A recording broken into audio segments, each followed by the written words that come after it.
آدم علیہ السلام کے بعد 1000 سال تک توحید پر قائم رہنے کے بعد ان لوگوں میں بت پرستی اس طرح شروع ہوئی کہ ان برے لوگوں میں بعض نیک لوگ بھی تھے۔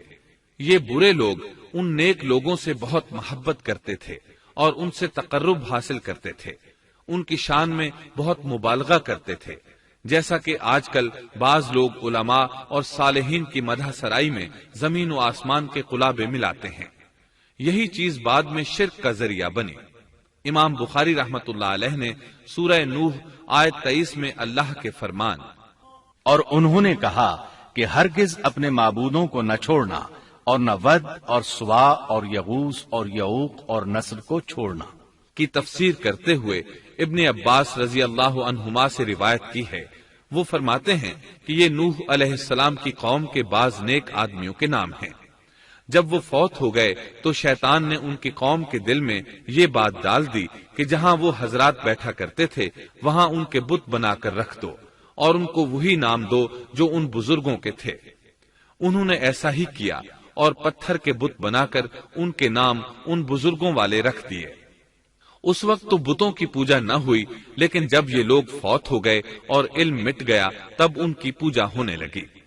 ابن عباس رضی اللہ عنہما فرماتے ہیں نوح علیہ السلام کی قوم کے یہی بت بعد میں عرب میں پوجے گئے اور اللہ تعالی کے فرمان کا یہی مطلب ہے، یعنی ان نیک بزرگوں کے بت بنا لیے گئے اور آہستہ آہستہ ان کی پوجا شروع کر دی گئی، اور سب لوگوں نے ایک اللہ کی عبادت سے انکار کر دیا۔ نوح علیہ السلام اکیلے اس دنیا میں موحد اور توحید پرست باقی رہ گئے۔ نوح علیہ السلام کا نسب کچھ یوں ہے: نوح بن لامک بن متو شلح بن ادریس۔ اس طرح ادریس علیہ السلام ان کے پردادا ہوئے۔ اس وقت لوگوں کی عمریں بہت طویل ہوتی تھیں، اس لیے ہم کہہ سکتے ہیں کہ ادریس علیہ السلام کئی 100 سال زندہ رہے اور نوح علیہ السلام 1000 سال سے بھی زیادہ عرصہ زندہ رہے۔ عمریں لمبی ہونے کی وجہ سے ادریس علیہ السلام اور نوح علیہ السلام کے درمیان کافی مدت بنتی ہے، اور اسی مدت کے دوران کفر و شرک نے زور پکڑا اور بتوں کی عبادت شروع ہو گئی۔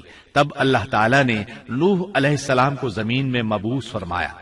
ابن عباس رضی اللہ عنہما سے روایت ہے کہ نبی صلی اللہ علیہ وسلم نے فرمایا آدم علیہ السلام اور نوح علیہ السلام کے درمیان 10 قرن تھے۔ ایک قرن 100 سال کا ہوتا ہے۔ آدم علیہ السلام کے 1000 سال بعد تک لوگ توحید پر قائم رہے، پھر آہستہ آہستہ شیطان نے انہیں شرک کے راستے پر ڈال دیا، شرک عام ہو گیا، ایک اللہ کی عبادت بالکل ختم ہو کر رہ گئی۔ تب اللہ نے نوح علیہ السلام کو مبعوث فرمایا، انہوں نے اللہ کی طرف دعوت دی، انہوں نے بہت مشقت اٹھائی، جیسا کہ سورہ نوح میں اللہ فرماتے ہیں اللہ تعالیٰ بخشش اور رحم کرنے والے کے نام سے شروع کرتا ہوں۔ یقیناً ہم نے نوح کو ان کی قوم کی طرف بھیجا کہ اپنی قوم کو ڈراؤ اور خبردار کر دو، اس سے پہلے کہ ان کے پاس دردناک عذاب آ جائے۔ نوح نے کہا اے میری قوم، میں تمہیں صاف صاف ڈرانے والا ہوں کہ تم اللہ کی عبادت کرو اور اس سے ڈرا کرو اور میرا کہنا مانو، تو وہ تمہارے گناہ بخش دے گا اور تمہیں ایک وقت مقررہ تک چھوڑ دے گا۔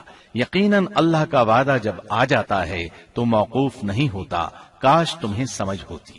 نوح علیہ السلام تبلیغ کے سلسلے میں سخت محنت کرتے، دن رات لوگوں کے گھروں اور ان کے اجتماعات میں جا جا کر انہیں دعوت دیتے۔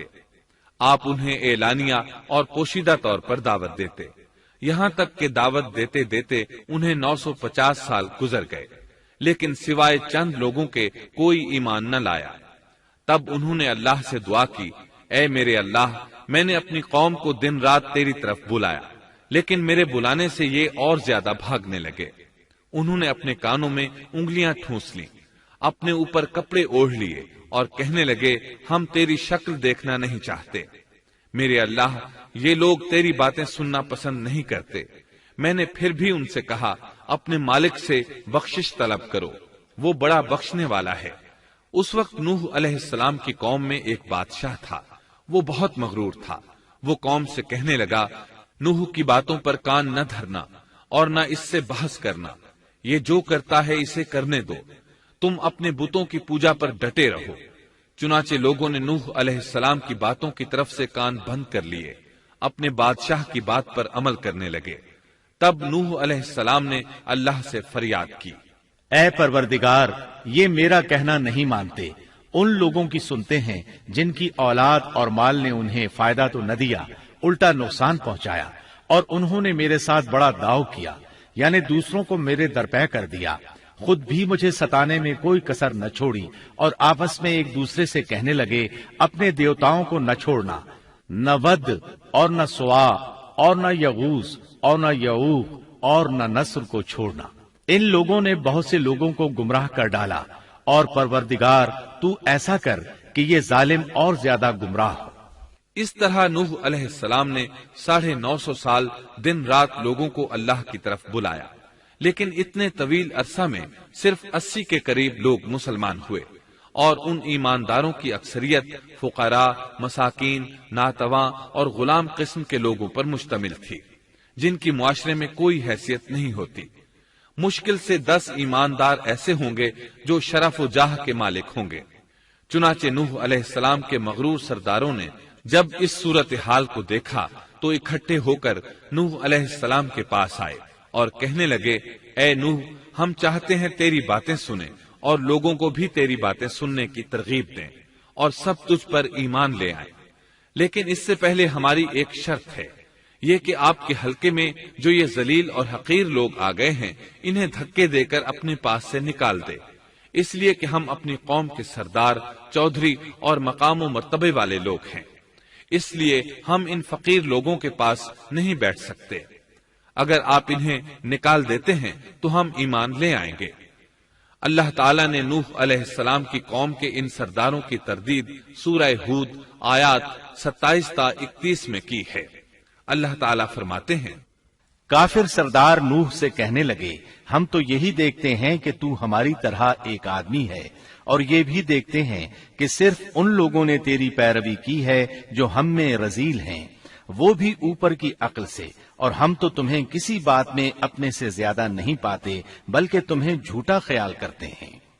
نوح نے کہا، اے سردارو، بتلاؤ تو صحیح، اگر میں اپنے رب کی طرف سے جو دلیل آئی ہے اس پر قائم ہوا اور اس نے اپنی مہربانی سے مجھے سرفراز کیا اور تم سے وہ چھپی رہی تو کیا زبردستی میں اسے تمہارے سر منڈ دوں گا، حالانکہ تم اس سے بیزار ہو۔ میری قوم والو، میں تم سے اس پر کوئی مال نہیں مانگتا، میرا ثواب تو صرف اللہ تعالیٰ کے ہاں ہے، نہ میں ایمانداروں کو اپنے پاس سے نکال سکتا ہوں، انہیں اپنے رب سے ملنا ہے، لیکن میں دیکھتا ہوں کہ تم لوگ جہالت کی بات کر رہے ہو۔ میری قوم کے لوگوں، اگر میں ان مومنوں کو اپنے پاس سے نکال دوں تو اللہ کے مقابلے میں میری مدد کون کر سکتا ہے؟ کیا تم کچھ بھی غور و فکر نہیں کرتے؟ میں تم سے یہ نہیں کہتا کہ میرے پاس اللہ کے خزانے ہیں اور میں غیب کا علم بھی نہیں رکھتا، نہ میں یہ کہتا ہوں کہ میں کوئی فرشتہ ہوں، نہ میرا یہ قول ہے کہ جن پر تمہاری نگاہیں ذلت سے پڑ رہی ہیں اللہ تعالیٰ انہیں کوئی نعمت دے گا ہی نہیں، ان کے دل میں جو ہے اللہ اسے بخوبی جانتا ہے، اگر میں ایسی بات کہوں تو یقیناً میرا شمار ظالموں میں سے ہوگا۔ اس پر نوح علیہ السلام کی قوم اور اکڑ گئی اور وہ کہنے لگے، اے نوح، بس بہت ہو گیا، تو نے ہمیں بہت ڈرا دھمکا دیا، اب اگر تو سچا ہے تو جس چیز کا وعدہ تو ہم سے کرتا تھا اس کو لے آ۔ نوح علیہ السلام نے ان کی بات سن کر کہا، عذاب لانا تو اللہ کا کام ہے، اللہ کو کوئی عاجز نہیں کر سکتا، اور جب اس کا عذاب آ جائے گا تو کوئی بھاگ نہیں سکے گا۔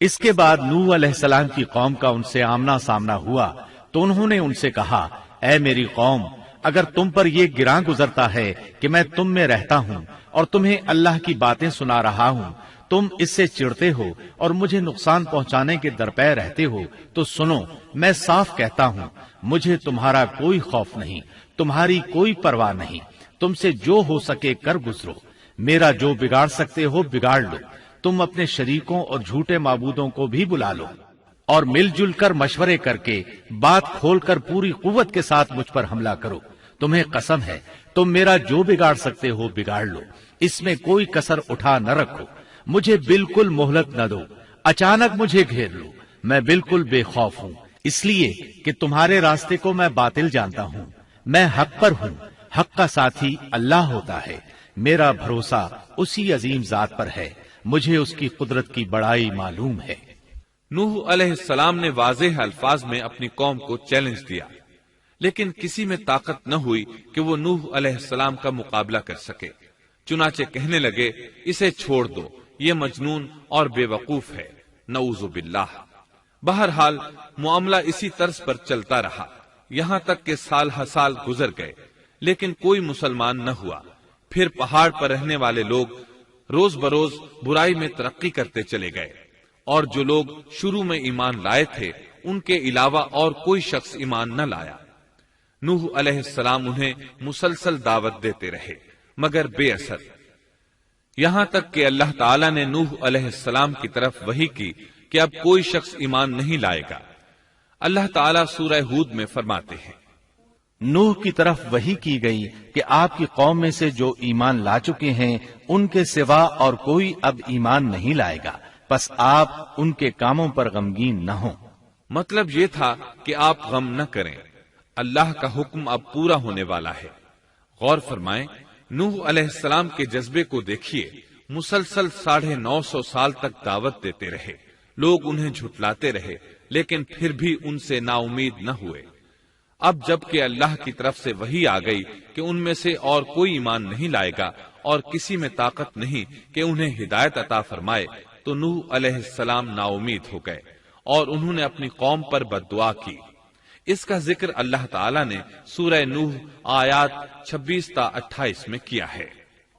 نوح نے کہا، اے میرے پروردگار، تو روئے زمین پر کسی کافر کو رہنے سہنے والا نہ چھوڑ، اگر تو انہیں چھوڑے گا تو یہ یقیناً تیرے اور بندوں کو بھی گمراہ کر دیں گے، اور ان کے ہاں جو اولاد ہوگی وہ بھی بدکار ناشکرے ہوں گے۔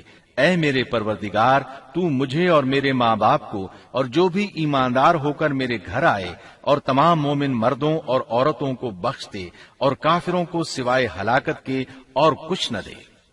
اللہ تعالیٰ فرماتے ہیں کہ جب نوح علیہ السلام نے ہمیں مدد کے لیے پکارا تو پھر ہم نے اس کی مدد کی اور اسے ایک بڑی کشتی بنانے کی وحی کی، لیکن نوح علیہ السلام نہیں جانتے تھے کہ وہ اتنی بڑی کشتی کیسے بنائے، اور نہ ہی وہ بڑھئی تھے کہ اس کام سے واقف ہوتے۔ اس لیے اللہ تعالیٰ نے ان کی طرف یہ وحی کی کہ ہماری آنکھوں کے سامنے اور ہماری وحی کے مطابق ایک کشتی تیار کرو۔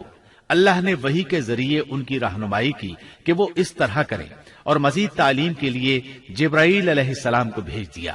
وہ انہیں بتلاتے گئے کہ اس طرح کشتی تیار کرو۔ نوح علیہ السلام ایک پہاڑ پر رہتے تھے، ان کے ارد گرد درخت نہیں تھے، نہ پانی تھا، چنانچہ انہوں نے بہت سے درخت اگائے، پھر ان کو کاٹا اور پہاڑ پر بیٹھ کر کشتی تیار کرتے رہے۔ آپ بڑے بڑے تختے بناتے اور لوہا لاتے اور ان سے کیل تیار کرتے، پھر ان کیلوں کو تختوں میں ٹھوکتے، آپس میں ان تختوں کو ملاتے، یہاں تک کہ ایک بہت بڑی مضبوط اور دیو ہیکل کشتی تیار ہو گئی۔ ایک روایت کے مطابق نوح علیہ السلام نے اس کو 100 سال میں تیار کیا۔ یہ تھی وہ کشتی جسے نوح علیہ السلام نے اللہ کی ہدایت کے مطابق تیار کیا تھا۔ سورۃ القمر آیت 13 میں ارشاد ہوتا ہے، اور ہم نے نوح کو اس کشتی میں سوار کیا جو تختوں اور کیلوں سے بنی ہوئی تھی۔ نوح علیہ السلام نے دعوت کا کام چھوڑ دیا اور کشتی بنانے لگے۔ وہ لوگ جب انہیں کشتی بناتے دیکھتے تو ان کا مذاق اڑاتے، کہتے، نوح پہلے تو نبی تھا، اب بڑھئی بن گیا۔ مزید کہتے، یہ کیسا مجنون ہے کہ پہاڑ پر کشتی بنا رہا ہے، تعجب ہے اس پر۔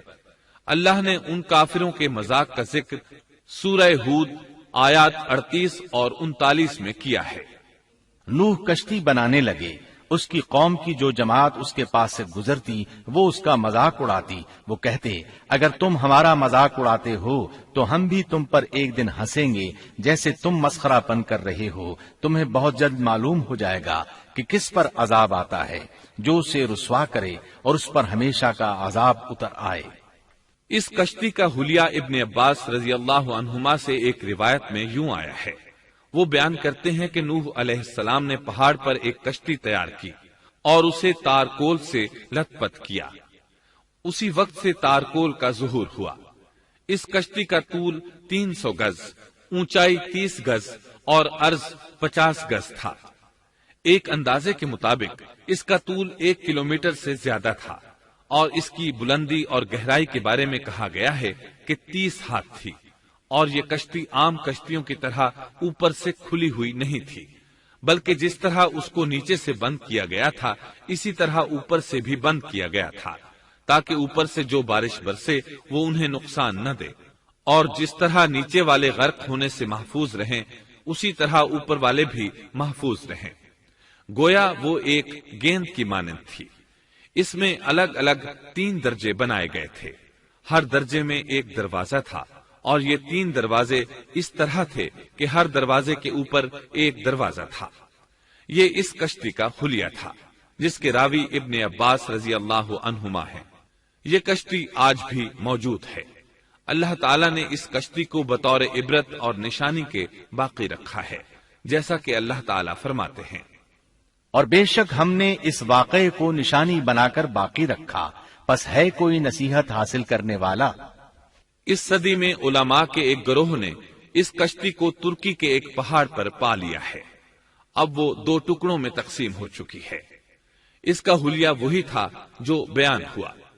اللہ کا فرمان سچا ثابت ہو گیا کہ ہم نے اس کو نشانی بنا کر باقی رکھا ہے۔ اس کے بعد طوفان آیا۔ اللہ تعالیٰ نے نوح علیہ السلام کو اس طوفان کے ظہور کی ایک نشانی اور علامت بتلائی تھی۔ نوح علیہ السلام کے گھر میں ایک تنور تھا۔ اللہ نے فرمایا، جب یہ تنور جوش مارنے لگے اور پانی اس سے ابلنے لگے تو سمجھ لینا اللہ کا وعدہ آ گیا۔ چنانچہ اس وقت مومنوں کو اور اپنے اہل و عیال کو اور زمین پر بسنے والے تمام جانوروں کا جوڑا جوڑا اس کشتی میں سوار کر لینا۔ تنور سے کیا مراد ہے، اس کے متعلق مفسرین میں اختلاف ہے۔ بعض کہتے ہیں کہ اس سے مراد ایک چشمہ ہے جو زمین سے نکلتا ہے، لیکن راجح روایات کے مطابق اس سے مراد معروف تنور ہے جس میں آگ جلا کر روٹیاں پکائی جاتی ہیں۔ یہ تنور نوح علیہ السلام کے گھر میں تھا، اور اسی کو اللہ نے طوفان کے آنے کی علامت بتایا اور فرمایا کہ جب یہ پھوٹ پڑے اس وقت ہر چیز کا جوڑا جوڑا کشتی پر سوار کر لینا۔ اللہ تعالیٰ سورہ ہود آیت 40 میں فرماتے ہیں، یہاں تک کہ جب ہمارا حکم آ پہنچا اور تنور ابلنے لگا، ہم نے کہا اس کشتی میں ہر قسم کے جوڑے دوہرے سوار کر لے، اور اپنے گھر کے لوگوں کو بھی سوائے ان کے جن پر پہلے سے بات پڑ چکی ہے، اور سب ایمان والوں کو بھی۔ اس کے ساتھ ایمان لانے والے بہت ہی کم تھے۔ کشتی میں سوار ہونے والوں کی تعداد 80 بتائی جاتی ہے۔ چنانچہ جب تنور جوش مارنے لگا تو نوح علیہ السلام کشتی میں سوار ہو گئے۔ کشتی ان کی بستی میں لوگوں سے دور پہاڑ پر تھی۔ اللہ کی قدرت کہ تمام قسم کے جانور بھی کشتی کے پاس آ گئے۔ نوح علیہ السلام نے انہیں بھی سوار کر لیا۔ اللہ تعالیٰ سورۃ القمر آیات 11 اور 12 میں فرماتے ہیں، پس ہم نے آسمان کے دروازوں کو زور کی بارش سے کھول دیا اور زمین کے چشموں کو جاری کر دیا، پس اس کام پر جو پانی مقرر کیا گیا تھا خوب جمع ہو گیا۔ آسمان سے نازل ہونے والا اور زمین سے نکلنے والا پانی کتنا تھا، اس کا اندازہ اللہ ہی کو ہے۔ بہرحال اس پانی نے زمین پر رہنے والے انسان، چوپائے، حیوانات، غرض ہر چیز کو غرق کر دیا۔ اس بارے میں اللہ فرماتے ہیں، نوح نے اپنی قوم سے تنگ آ کر ہمارے حضور دعا کی، ہم تو ہیں ہی بہترین طور پر دعاؤں کے قبول کرنے والے۔ فوراً ان کی دعا قبول کر لی اور اس تکلیف اور ایذا سے انہیں بچا لیا جو انہیں کفار سے روزمرہ پہنچ رہی تھی، اور ان کی اولاد کو ہم نے باقی رہنے والی بنا دیا، یعنی انہی کی اولاد سے پھر سے دنیا آباد ہوئی، کیونکہ صرف وہی لوگ بچے تھے جو کشتی پر سوار تھے، اور ہم نے ان کا ذکر خیر پچھلوں میں باقی رکھا۔ نوح علیہ السلام پر تمام جہانوں میں سلام ہو۔ ہم نیکی کرنے والوں کو اسی طرح بدلے دیتے ہیں۔ وہ ہمارے ایماندار بندوں میں سے تھا، پھر ہم نے باقی سب کو غرق کر دیا۔ اللہ مزید فرماتے ہیں، جب پانی میں طغیانی آ گئی تو اس وقت ہم نے تمہیں کشتی میں چڑھا لیا تاکہ اس کو تمہارے لیے نصیحت اور یادگار بنا دیں، تاکہ یاد رکھنے والے کان اس کو یاد رکھیں۔ یعنی پانی اتنا زیادہ ہو گیا کہ اس سے تمام شہر، بستیاں، انسان اور جانور غرق ہو گئے، یہاں تک کہ پانی بلند پہاڑوں سے بھی اونچا ہو گیا، اور اتنے بلند پانی پر یہ کشتی نوح علیہ السلام اور ان کے ساتھیوں کو اپنے دامن میں سمیٹے اللہ کے حکم سے اور اس کی حفاظت میں پہاڑ کی طرح رواں دواں تھی، ورنہ اتنے طوفانی پانی میں کشتی کی حیثیت ہی کیا ہوتی ہے۔ نوح علیہ السلام کشتی میں سوار ہوئے اور انہوں نے اپنے ساتھیوں کو حکم دیا کہ وہ یہ دعا پڑھیں، اللہ ہی کے نام سے اس کشتی کا چلنا اور ٹھہرنا ہے، یقیناً میرا پالنے والا بڑی بخشش اور رحم والا ہے۔ یہی اللہ کا حکم آپ کو تھا کہ جب تم اور تمہارے ساتھی ٹھیک طرح بیٹھ جاؤ تو کہنا، سب تعریف اللہ ہی کے لیے ہے جس نے ہمیں ظالم لوگوں سے نجات عطا فرمائی، اور کہنا کہ اے میرے رب مجھے بابرکت اتارنا اور تو ہی بہتر اتارنے والا ہے۔ اللہ تعالیٰ نوح علیہ السلام کو نصیحت کر رہے ہیں کہ اللہ آپ کو اور آپ کے اہل کو نجات عطا فرمائیں گے۔ کشتی میں نوح علیہ السلام کے کافر بیٹے کے علاوہ تمام گھر والے سوار تھے۔ آپ کے کافر بیٹے کا نام کنعان تھا، وہ ایک طرف کھڑا تھا۔ نوح علیہ السلام نے اسے پکارا، میرے بیٹے اس کشتی میں آ جا اور کافروں کا ساتھی نہ بن، لیکن اس بدبخت نے کہا، میں ابھی کسی پہاڑ کی چوٹی پر پناہ لے لوں گا جو مجھے اس پانی سے بچائے گی۔ نوح علیہ السلام نے کہا، آج اللہ کے حکم سے کوئی بچانے والا نہیں مگر وہی جس پر اللہ رحم کرے۔ باپ اور بیٹے کے درمیان یہ گفتگو جاری تھی کہ ایک طوفانی موج نے اسے اپنی زد میں لے لیا اور اسے غرق کر دیا۔ نوح علیہ السلام سے اللہ نے وعدہ کر رکھا تھا کہ اللہ تعالیٰ اس کے اہل کو نجات عطا فرمائے گا۔ چنانچہ جب آپ کی آنکھوں کے سامنے آپ کا بیٹا غرق ہو گیا تو وہ پکار اٹھے، اے اللہ، میرا بیٹا میرے گھر والوں میں سے تھا اور تو نے مجھ سے وعدہ کیا تھا کہ میرے گھر والوں کو نجات عطا فرمائے گا، اور تو تمام حاکموں سے بہتر حاکم ہے، لہذا ناممکن ہے کہ تیرا وعدہ پورا نہ ہو۔ واضح ہو کہ نوح علیہ السلام کا اپنے بیٹے کے بارے میں بات کرنا بطور استفسار تھا، بطور بحث نہیں تھا۔ آپ وضاحت چاہتے تھے۔ اللہ تعالیٰ نے فرمایا، اے نوح، وہ تیرے اہل سے نہیں تھا کیونکہ وہ کافر تھا۔ کفر نسب کو ختم کر دیتا ہے۔ ایک مومن کا دوسرے مومن سے تعلق ایک مسلمان بھائی کے کافر بھائی سے تعلق سے زیادہ بڑا ہے، اور حقیقی اخوت وہ ہے جس کی بنیاد ایمان پر ہو۔ کفر تو نسبی تعلق کو کاٹ دیتا ہے، اس لیے اللہ نے یہ نہیں فرمایا کہ وہ کافر ہے، بلکہ یہ فرمایا کہ وہ تیرے اہل سے نہیں ہے۔ ہمارے لیے بھی یہی حکم ہے، کسی مومن کا کافر کے ساتھ رشتہ نہیں ہو سکتا۔ اس کے ساتھ اللہ نے نوح علیہ السلام کو نصیحت فرمائی کہ آپ ہرگز وہ چیز نہ مانگیں جس کا آپ کو مطلقاً علم ہی نہ ہو، اور ہم آپ کو نصیحت کرتے ہیں کہ جاہلوں میں اپنا شمار کرانے سے باز رہیں۔ جب نوح علیہ السلام یہ بات جان گئے کہ ان کا سوال واقعے کے مطابق نہیں تھا تو فوراً اس سے رجوع کر لیا اور اللہ تعالیٰ سے اس کی رحمت اور مغفرت کے طالب ہوئے۔ اس موقع پر انہوں نے دعا کی۔ نوح علیہ السلام نے کہا، اے میرے پروردگار، میں تیری ہی پناہ چاہتا ہوں اس بات سے کہ تجھ سے وہ مانگوں جس کا مجھے علم ہی نہ ہو۔ اگر تو مجھے نہ بخشے گا اور تو مجھ پر رحم نہیں کرے گا تو میں خرابی والوں میں ہو جاؤں گا۔ یہ دعا انہوں نے مانگی۔ اپنے بیٹے کے متعلق سوال کے علاوہ نوح علیہ السلام نے اللہ تعالیٰ کی کوئی نافرمانی نہیں کی اور نہ اپنے نفس پر کسی نافرمانی کو شمار کیا۔ کشتی نوح علیہ السلام اور ان کے ساتھیوں کو لیے پانی کی موجوں پر بلند ہو رہی تھی، اور زمین پر موجود ہر چیز، انسان، حیوانات، چوپائے، پرندے غرق ہو چکے تھے۔ ان میں کوئی بھی باقی نہیں بچا تھا۔ اگر کوئی زندہ بچا تھا تو کشتی والے۔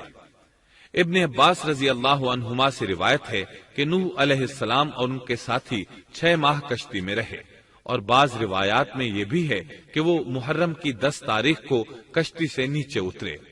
آخر اللہ کے حکم سے طوفان رک گیا۔ اللہ نے زمین کو حکم دیا کہ وہ تمام پانی کو نگل جائے۔ زمین نے سارا پانی نگل لیا، زمین خشک ہو گئی۔ اللہ تعالیٰ سورہ ہود آیت 44 میں فرماتے ہیں، اور فرما دیا گیا کہ اے زمین اپنے پانی کو نگل جا، اور اے آسمان بس کر تھم جا۔ اسی وقت پانی سکھا دیا گیا اور کام پورا کر دیا گیا، اور کشتی جودی نامی پہاڑ پر جا ٹھہری، اور فرما دیا گیا کہ ظالم لوگ اللہ کی رحمت سے دور ہیں۔ کشتی جودی پہاڑ پر جا کر ٹھہر گئی۔ اب انہیں حکم ہوا کہ سلامتی کے ساتھ کشتی سے اتر آئیں۔ آپ پر بھی برکت نازل ہوگی اور ان قوموں پر بھی جو آئندہ آپ کی نسل سے پیدا ہوں گی، اور آپ کی نسل میں سے کچھ لوگ ایسے بھی ہوں گے جنہیں ہم فائدہ تو ضرور پہنچائیں گے، پھر انہیں ہماری طرف سے دردناک عذاب پہنچے گا۔ بہت سی روایات میں یہ بات مذکور ہے کہ نوح علیہ السلام ایک لمبی مدت یعنی 6 ماہ کشتی میں طوفان تھم جانے کا انتظار کرتے رہے۔ آپ نے طوفان کے حالات معلوم کرنے کے لیے ایک کبوتر بھیجا جو واپس آ گیا، اسے پاؤں رکھنے کو جگہ نہ ملی۔ اسے دوبارہ بھیجا گیا تو وہ پھر واپس آ گیا۔ چند دن بعد اسے پھر بھیجا گیا تو وہ اپنی چونچ میں زیتون کی ایک ٹہنی لیے ہوئے تھا۔ اس سے نوح علیہ السلام نے معلوم کر لیا کہ پانی زمین سے کچھ ہی اونچا رہ گیا ہے اور درخت وغیرہ اگ چکے ہیں۔ کچھ دن بعد اسے پھر بھیجا گیا۔ اس مرتبہ وہ واپس لوٹا تو اس کے پاؤں خاک آلود تھے۔ نوح علیہ السلام نے سمجھ لیا کہ طوفان رک گیا اور زمین خشک ہو چکی ہے۔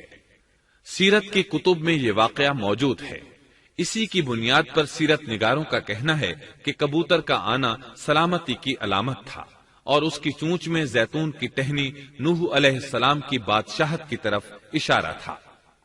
اس طرح نوح علیہ السلام زمین پر اتر آئے۔ اس وقت اولاد آدم میں سے کوئی انسان سوائے ان لوگوں کے زندہ نہیں بچا تھا۔